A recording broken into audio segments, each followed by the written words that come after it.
Assalamualaikum warahmatullahi wabarakatuh. Selamat datang kembali pemirsa di channel yang paling bermanfaat di atas muka bumi ini. Para pemirsa, bagaimana hukumnya menghadiri rapat bagi pegawai perempuan? Kita lihat dulu dalam sistem kerja yang berlaku, seringkali diadakan agenda kantor yang ada pertemuan antara pegawai kantor untuk memutuskan suatu keputusan. Nah, ini yang disebut rapat ya. Tapi rapatnya tidak hanya dihadiri oleh laki-laki atau kaum pria saja, tetapi seringkali bercampur dengan kaum perempuan. Nah, bagaimana hukum menghadiri rapat bagi pegawai perempuan? Dalam literatur kitab fikih dijumpai beberapa keterangan yang menyatakan bahwasanya tidak ada larangan dalam Islam yang mencegah wanita untuk mencari nafkah atau bekerja. Dia dibolehkan untuk mencari nafkah dengan syarat harus menjaga diri dari perbuatan yang diharamkan.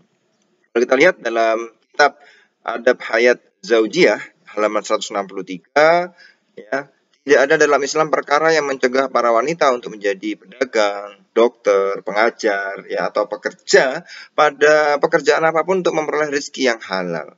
Hal ini selama ada kebutuhan yang mendorong terhadap hal itu dan wajib baginya untuk menjaga diri sebagaimana keterangan yang sebelumnya, ya. Jadi di sini kalau keterangannya itu apa namanya? Kalimatnya adalah taltazimu khasa'isal aifah, ya. Dia harus menjaga aifah itu tadi ya, menjaga diri, ya. Nah, kalau kita lihat ya para pemirsa, pegawai perempuan yang telah bekerja diharuskan mengikuti segala persyaratan dan kebijakan-kebijakan yang telah disepakati oleh lembaga, ya, perusahaan, termasuk juga mengikuti agenda rapat yang telah ditentukan. Dalam sabda Rasulullah Shallallahu Alaihi Wasallam dalam kitab Mu'jam Al-Kabir, juz 4 halaman 275 dari Rafi bin Khadij berkata bahwasanya Rasulullah bersabda, kaum muslimin wajib mematuhi segala persyaratan mereka dalam hal-hal yang dihalalkan oleh syariat, ya. Jadi kalau kita lihat ya, al muslimun inda syurutihim fi ma'uhil, ya. Jadi kaum muslimin wajib mematuhi segala persyaratan tapi yang itu dihalalkan oleh syariat. Nah, Imam Abdul Rauf Al-Munawi dalam kitab Faidul Qadir juz 6 halaman 453 memberikan keterangan lebih lanjut mengenai hadis yang tadi, ya. Menurut beliau, segala peraturan yang ditetapkan oleh kantor harus ditepati oleh seluruh karyawan selama tidak berkaitan dengan perkara yang diharamkan oleh syariat, ya. Beliau mengatakan kaum muslimin wajib mematuhi segala persyaratan, ya, yang mereka miliki dalam hal-hal yang dihalalkan oleh syariat, tidak seperti perkara yang dilarang. Maka hukumnya tidak wajib mematuhi, bahkan tidak diizinkan untuk mematuhinya. Kalau ada perkara yang kemudian bertentangan dengan syariat, baru kita tidak wajib untuk mematuhinya. Nah, kalau dilihat dari penjelasan-penjelasan di atas, ya dapat diketahui bahwa tidak ada larangan dalam Islam yang mencegah wanita untuk mencari nafkah. Ya, selain itu, pegawai perempuan yang telah bekerja dalam sebuah lingkup perusahaan diharuskan mengikuti segala persyaratan dan kebijakan-kebijakan yang telah disepakati oleh perusahaan. Ketika dia masuk, ini job desk-nya, ya harus ikut rapat, ya itu sudah dikatakan sejak awal, ya. Termasuk mengikuti agenda rapat yang telah ditentukan. Nah, maka sebenarnya tidak apa-apa, ya, boleh saja, ya. Boleh saja untuk rapat selama tidak melanggar syariat. Rapatnya ya tidak berdua saja tapi banyak orang, yaitu yang memang diharuskan hadir, ya, untuk membahas agenda-agenda tertentu, ya. Jadi kalau kita mengenal selama ini hanya soleh ritual, soleh sosial, ya, para pemirsa semuanya. Kita sering kalau soleh ritual itu adalah hablum minallah, hubungan dengan Allah, yaitu berupa sholat, yang puasa, yang itu erat kaitannya dengan kita dengan Allah. Tapi ada juga soleh sosial, ini hubungannya dengan manusia lainnya, hablum minannas, ya. Ini zakat, sedekah, ya, berbuat baik pada tetangga, orang tua, istri, anak, dan segala macam itu hubungan dengan manusia.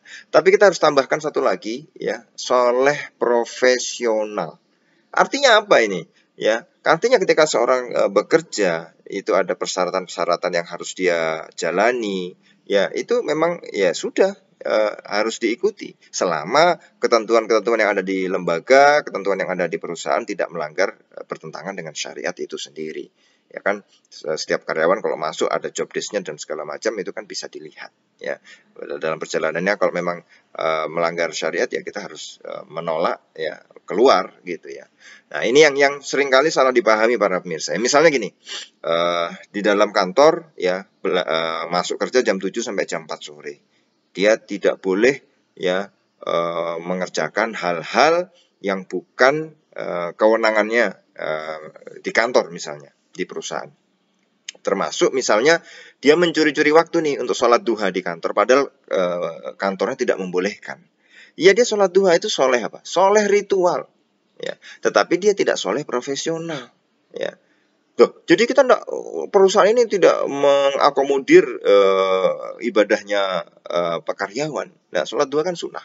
Ya, bekerja kita mematuhi pekerjaan dalam peraturan-peraturan yang itu kan wajib. Ya, wajib tidak boleh dikalahkan dengan yang sunnah. Kecuali misalnya kantornya memberikan kebebasan jam 8.30 sampai jam 9 itu coffee break, ya. Boleh istirahat sebentar lah dalam tanda kutip ya.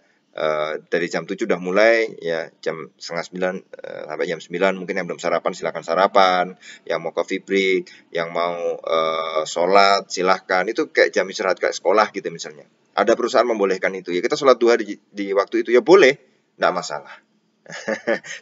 tidak masalah. Ini seperti itu. Tapi kalau mengharuskan nanti jam makan siang baru boleh kemana-mana, baru boleh istirahat, ya kita tidak usah melakukan mencuri-curi membaca Al-Quran, sholat duha, ya. Itu soleh ritual, oke, tapi tidak soleh profesional.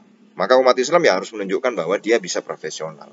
Kalau tidak mau, aku mau pengen ibadah, ya jangan kerja di kantor, mungkin bisa kerja yang bisa remote, ya, atau kerja dari jarak jauh, atau kerja yang mungkin buka usaha, dia bisa mengatur waktunya sendiri, ya silahkan. Itu keputusan pilihan bagi setiap muslim. Terima kasih para pemirsa, mudah-mudahan ini bisa menjadi membuka wawasan ya, agar bisa dipahami secara luas ya, bahwa ini dalam Islam ya ada namanya profesionalitas atau itqon, kalau dalam bahasa Arabnya itu itqon, ya, alaika bil itqon, ya, itu dalam hadis kamu harus profesional, ya. Nah, profesionalitas inilah yang memang harus dijunjung oleh setiap muslim. Jadi tidak sembarangan kemudian dengan sekenanya ya mencuri-curi waktu untuk sholat duha, mencuri waktu untuk membaca Al-Quran. Lah dia digaji ya harus mengikuti perusahaan, ya. Tapi kalau memang pengen lepas ya silahkan, banyak sekali pintu rezeki ya, bukan hanya di kerja di kantor gitu ya. Anda bisa membuka usaha sendiri ya. Ada plus minusnya semuanya lah ya. Dan itu adalah hidup adalah pilihan. Maka kita berikhtiar sebaik mungkin ya. Kalau kita pengen ngebut di ibadah sunnahnya yang bisa kita atur sendiri, silahkan berwirausaha, silahkan membuka perusahaan sendiri ya tidak masalah ya. Tapi kalau memang dalam perusahaan melonggarkan itu ya tidak bertentangan ya silahkan juga. Ya, tapi kalau ada perusahaan yang ketat gitu ya, ya kita jangan sampai meluangkan waktu untuk itu ya, karena memang bukan jam yang untuk dibolehkan untuk itu, karena kita berada di jam kerja yang itu adalah kewajiban kita untuk menuntaskannya segala yang berhubungan dengan pekerjaan ya. Jadi logis, enak, ngalir ya. Kita sebagai muslim tidak terbebani, kita punya banyak sekali alasan untuk bisa menjadi profesional. Terima kasih. Kita akan ketemu lagi di video selanjutnya. Wassalamualaikum warahmatullahi wabarakatuh.